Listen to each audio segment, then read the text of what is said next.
In the Egyptian pantheon, there was one god who stood outside the usual business and ways of living of gods.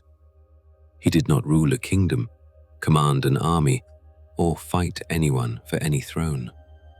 His domain was knowledge itself, and every other god in that world depended on him for it. His name was Thoth, and the Egyptians gave him the head of an ibis, a long, curved beak bending downward like the stylus of a scribe. He also sometimes appeared as a baboon, an animal they connected with the moon and with an intense kind of watchful intelligence. He carried a writing palette and a reed pen, and they credited him with inventing writing itself, which meant every hieroglyph carved into every temple wall across that civilization was understood to be his gift. That role ran far deeper than record-keeping. In Egyptian thought, naming a thing accurately gave you power over it, and writing was the technology that fixed those names permanently. Thoth was therefore the god of magic in the same breath as he was the god of language, because both worked on the same principle. Speak or write the correct formula, and reality answers. He was also the god of measurement, of mathematics, of astronomy, and of time. He measured the heavens, divided the year, and regulated the movement of the moon. Underneath all of those functions sits one idea that ties them together. Thoth governed the ordering principle, the intelligence that holds the cosmos in structure rather than chaos, and the Egyptians had a word for that order. They called it Ma'at. Ma'at carried the meaning of truth, balance, justice, and the correct arrangement of things all at once. It was the standard that reality was measured against, and Thoth was its ultimate keeper.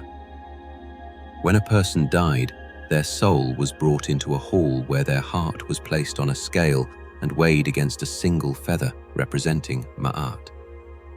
Anubis worked the balance. 42 divine judges observed the proceedings, and, standing beside the scale with his palette open, was Thoth, recording the result. He did not decide the verdict, and he never pleaded for anyone. He wrote down what the measurement showed. That is the essential picture of him. Reality has a structure. The structure has a standard, and Thoth is the one who reads the measurement without flinching from the answer. Centuries later, when the Greeks arrived in Egypt, they encountered Thoth and recognized their own god, Hermes, inside him. The two merged into a single figure called Hermes Trismegistus, Hermes the thrice great. And under that name, a body of writing appeared in Greek in Egypt during the first centuries of the Common Era. Those texts, known collectively as the Hermetic writings, are where the tradition carrying Thoth's name into the modern world actually begins. The most famous object in that tradition is the Emerald Tablet. Sadly, most of what circulates about it is fantasy and pure fabrication of stories. The Emerald Tablet does not come from ancient Egypt.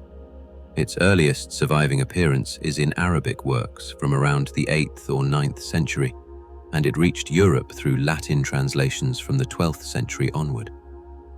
Isaac Newton produced his own translation of it, which tells you how seriously it was taken by the people building the foundations of modern science. The text itself runs only a handful of lines, and it makes one central claim. What exists above corresponds to what exists below, and what exists below corresponds to what exists above. From that correspondence, it argues that everything in existence descends from one source, and that the pattern operating at the largest scale of reality repeats itself at every smaller scale, including inside the human being. As above, so below. The macrocosm and the microcosm run on the same design. The implication is what kept the text alive for 1,000 years. If the pattern is identical at every scale, Then studying yourself with enough honesty teaches you about the structure of the universe, and studying the universe teaches you about yourself. Nothing sits separate from anything else. The transformation of a substance and the transformation of a person follow the same law, which is why the alchemists treated the tablet as their founding document, and why their language slides constantly between chemistry and consciousness.